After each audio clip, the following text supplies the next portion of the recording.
Bonjour à tous nos auditeurs et auditrices et bienvenue à notre invité. Aujourd'hui, nous avons le plaisir de recevoir l'astrologue l'impératrice Astro Tarot, qui va nous éclairer sur les prévisions astrologiques de 2026. Une année d'exception, un grand cru. On va explorer avec elle le renouvellement majeur des cycles planétaires en 2026, qui nourrissent son analyse astrologique et qui marque 2026 comme une année majeure.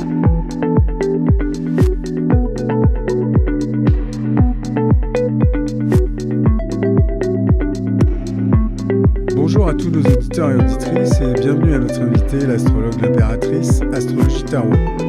Aujourd'hui, on se penche avec elle sur un sujet assez dense, les prévisions astrologiques pour 2026. Vous savez, il y a des années comme ça, on a le sentiment qu'elles sont différentes, des années charnières. Exactement, des moments de bascule qui redéfinissent un peu tout. C'est précisément l'ADN de 2026, une année vraiment d'exception, un grand cru. On ne s'attend pas, je pense, à de tels bouleversements. Oui, sur votre blog et dans le calendrier astrologique que vous avez publié pour 2026, vous pointez les grands changements de cycles planétaires qui nous attendent. Vous parlez d'une année de seuil, d'un grand virage. D'ailleurs, vous illustrez votre agenda astro par les cartes du tarot et vous nous rappelez que 2026 est une année universelle 1 en numérologie sous la coupe du Battler qui prépare le cycle initiatique dans le tarot. On indiquera en description pour nos auditrices et auditeurs le lien pour se procurer votre agenda Astro Tarot, bien sûr. Alors je propose qu'on décortique ensemble ce que le ciel de 2026 nous réserve d'après votre analyse astrologique. Volontiers. Alors le premier constat qu'on peut faire de cette année, c'est qu'on va vraiment changer de dimension. Ah oui, carrément. Oui, et ce n'est pas juste une formule choc, c'est le résultat de 3 mouvements planétaires majeurs et assez rares qui convergent en 2026. Ah oui, lesquels ? Alors d'abord, on a Pluton qui s'est installé depuis 2025 en Verseau. Ensuite, Uranus qui rentre en Gémeaux. Et surtout, l'événement central de l'année, c'est la fameuse conjonction Saturne-Neptune au tout début du Bélier. Ce sont des cycles très longs qui démarrent en même temps. C'est comme si on redessinait totalement les plans du monde pour les décennies à venir. Oui, vous précisez sur votre blog que les signes les plus concernés seront les signes d'air. Verseau, Gémeaux, Balance et de feu, Bélier, Lion, Sagittaire. Oui, c'est vraiment eux qui vont être en première ligne. Ce sera important pour les natifs de ces signes, ou bien s'ils ont leur ascendant, leur signe lunaire, ou encore une planète personnelle, comme Mercure, Vénus et Mars, de regarder dans quelle maison de leur thème natal ça va tomber. Parce que comme tous ces signes vont être très activés, très stimulés en 2026 par les configurations planétaires, ça leur permettra de savoir en fait quels vont être les domaines de vie qui seront particulièrement réinitialisés. Alors allons-y. Commençons par le début janvier. Pour ce mois, vous parlez d'un appel d'air, ce qui, après la densité des événements qu'on a vécus en 2025, sonne presque trop beau pour être vrai, non ? Oui, je suis d'accord. On a envie d'y croire. Mais je vous assure que janvier 2026 marque vraiment, d'un point de vue astrologique, le début d'un changement d'atmosphère. C'est pas juste une petite fenêtre ouverte ? Non, pas du tout. Autour du 18-20 janvier, c'est-à-dire au moment de la nouvelle lune, on a dans le ciel astral une forte concentration de planètes en Verseau. Donc l'avenir, le collectif, les idées ? Oui, c'est ça. Un renouveau mental, mais le plus structurant, ça va être le 26 janvier, où Neptune entre définitivement donc en Bélier. Et pour y rester des années ? Oui, c'est ça. C'est la fin officielle d'un cycle de 165 ans, débuté en 1861. Ce n'est pas rien, on quitte une ère pour en commencer une autre, un vrai changement de paradigme donc. Et avant même ça, on a une pleine lune le 3 janvier, qui semble déjà donner le ton, non ? Oui, absolument. Sur l'axe Cancer-Capricorne, elle met en tension 2 pôles. Le Cancer, donc le signe de la Lune, ce sont les liens qui nourrissent la vie du groupe, familial ou d'un pays. L'émotion, la protection. Oui, voilà. Et de l'autre, le Capricorne, la loi, l'administration, la structure froide. L'image que vous utilisez pour décrire la tension entre ces deux dynamiques est très forte. Vous parlez du moment où le vivant devient une ligne comptable. C'est du lourd. Oui, je fais malheureusement référence notamment à l'actualité des agriculteurs, leur cri du cœur, mais on pourrait l'étendre à plein de domaines. Ça pose cette question centrale de l'année. Comment on va faire pour rester humain? On sent déjà l'importance des enjeux de l'année. Alors, arrivons à février, qui est décrit comme le mois d'un événement rare, presque solennel. Oui, là on y est, hein. C'est le cœur du réacteur de 2026. Le fameux alignement. Exactement. Le 20 février, Saturne et Neptune se rejoignent à 0 degré du Bélier. Il faut vraiment bien visualiser ça, parce que Saturne, c'est le principe de réalité, la structure, les limites. Le concret, quoi. Oui, le concret. Et Neptune, c'est tout l'inverse. C'est le rêve, l'illusion, la foi, l'infini. Ah oui, donc leur rencontre. Oui, c'est le moment où le rêve se confronte au réel. Et donc pas n'importe où, puisque c'est à 0 degré du Bélier, comme je l'ai dit, le point de départ absolu. C'est comme si on appuyait sur le bouton reset pour un nouveau cycle de 36 ans. Vous évoquez une sortie des illusions. C'est une formule puissante. De quelle illusion parle-t-on au juste ? Alors, je pense que c'est un peu tout à la fois la fin d'une période où on pouvait se perdre dans des croyances sans fondement, quoi, des promesses vagues. Et Saturne arrive et nous dit, ok, maintenant on ancre tes idéaux. Et comment tu vas faire là pour les construire concrètement ? Et au niveau collectif, quelles sont les implications ? Alors là, tout dépendra des formes que ça prendra, mais ça pourrait évoquer un possible tournant dans les tensions mondiales. Par exemple, une accalmie progressive du conflit russo-ukrainien. Ah oui, quand même. Bon, c'est surtout un moment où la science et la spiritualité pourraient commencer à dialoguer plus sérieusement. Donc ça, c'est vraiment un scoop. Et pour les individus, surtout les béliers des premiers décans, c'est une page blanche, un nouveau chapitre de vie. Bon, après ce grand reset de février, on a l'impression que le plus dur est fait. Mais non. Mars est décrit comme un mois où il faut commencer à construire. C'est ce qu'il faut retenir, une stabilisation progressive. Comme si maintenant que les effets du nouveau cycle commencent à infuser, le brouillard se dissipe et que maintenant il faut tracer la route. Oui, et c'est un appel à l'action pour certains signes en particulier. Oui, les signes cardinaux comme le bélier, le cancer, la balance, le capricorne. Pour eux, c'est plus le temps de la réflexion, c'est un moment pour poser des actes, non ? Et en avril, vous voyez que le feu se rallume juste avant un autre grand tournant. Il a lieu en mai ? Oui, mai, avril. En fait, avril, c'est un mois d'affirmation. L'énergie martienne liée au bélier va être à son comble. On a clarifié, on a commencé à agir. Et là, on affirme une direction. On doit prendre son courage à deux mains pour préparer le terrain de ce qui arrive en mai, non ? Oui, exactement. Parce que le deuxième grand événement de l'année, ce sera l'entrée d'Uranus en Gémeaux pour 7 ans. Alors en fait, il entre dans le signe à la toute fin du mois d'avril, le 26. Donc les répercussions, c'est vraiment en mai. Vous utilisez une autre formulation très imagée pour le dire. Vous dites « le monde change de fréquence ». Ça sonne un peu science-fiction, non ? Comment est-ce qu'on doit interpréter ce changement de fréquence ? Oui, j'utilise cette métaphore en fait pour parler d'une accélération mentale et technologique. Uranus, comme vous le savez, c'est la planète des révolutions et des surprises. Et les Gémeaux, la communication, l'information, les échanges.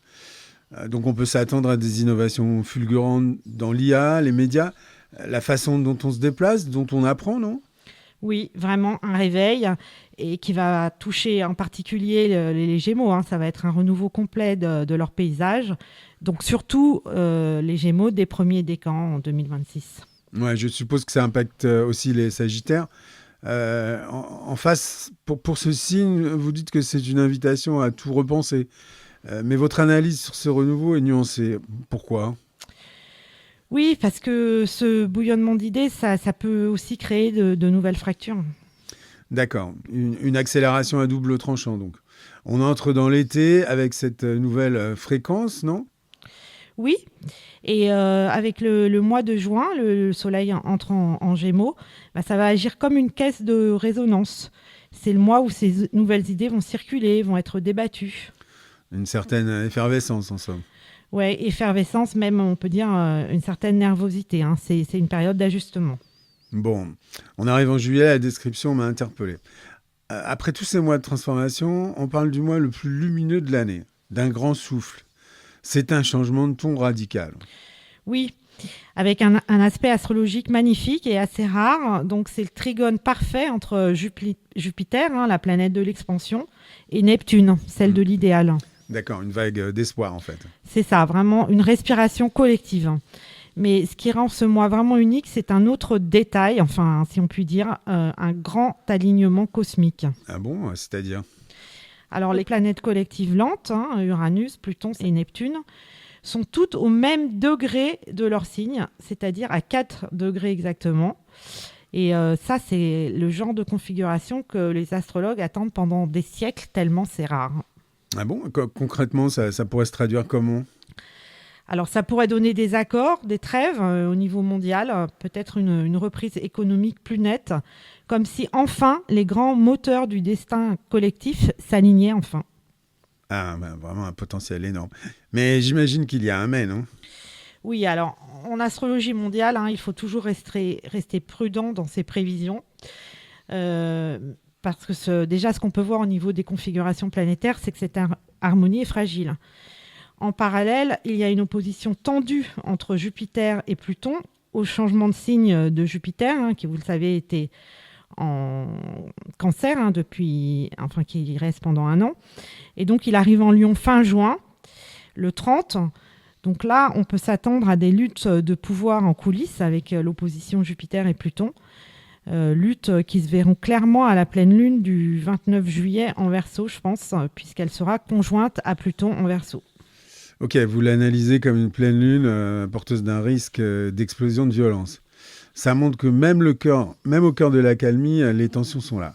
C'est une opportunité de paix, mais une opportunité qui peut être manquée, si je résume.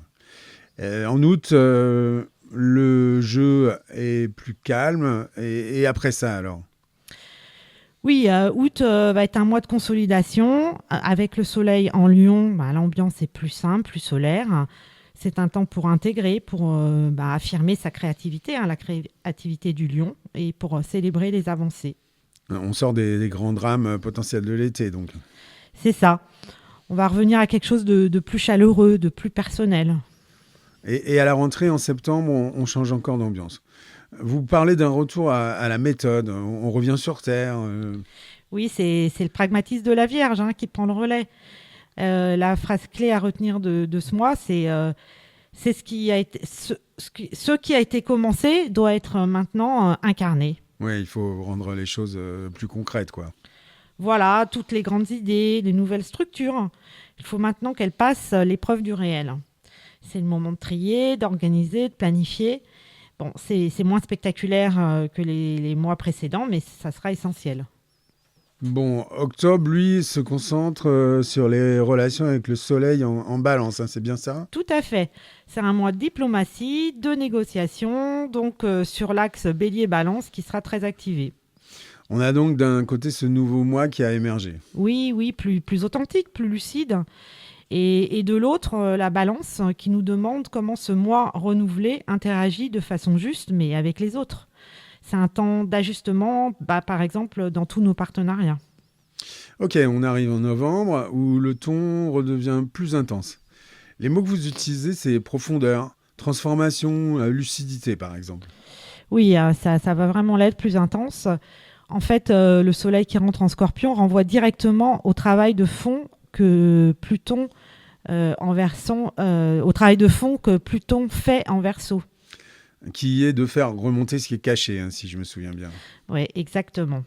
Donc vous voyez le mois de novembre comme un mois où des scandales pourraient éclater, des vérités dérangeantes être révélées, une plongée dans les zones d'ombre collectives ou individuelles en somme. Oui, avec un point culminant. En fait, c'est la super lune du 24 novembre en Gémeaux où la tension pourrait être à son comble avec la conjonction de la lune à Uranus face au soleil. Donc ça va être un mois décisif de mutation pour les Scorpions et surtout de lâcher prise pour les Taureaux. Bon, alors comment se termine cette année 2026 qui a l'air d'être une véritable épopée ? Décembre sera un mois de synthèse. Le soleil passe à ce moment-là du Sagittaire qui invite, un signe qui invite à trouver un sens à tout ça. Donc du Sagittaire au Capricorne qui lui pousse à construire pour le long terme. Donc les grands cycles sont installés. Oui, ils sont installés. Le nouveau chapitre est enclenché. On n'est plus sur le seuil, là. On a franchi la porte. C'est un mois pour poser les fondations de 2027, qui sera une année potentiellement plus constructive. Ok, si on résume, donc 2026 n'est vraiment pas une année de plus. C'est une année fondatrice à marquer d'une pierre blanche. On peut dire comme ça ? Oui, absolument. Toute la lecture de l'année repose sur ces 3 piliers. D'abord, la rencontre Saturne-Neptune en Bélier, qui nous ancre dans une nouvelle réalité, plus lucide. Voilà.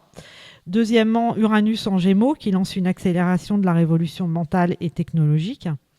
Et en toile de fond, ce travail de sape et de reconstruction de Pluton en Verseau. Bon, la conclusion de vos prévisions astrologiques, est très belle. Elle est très parlante.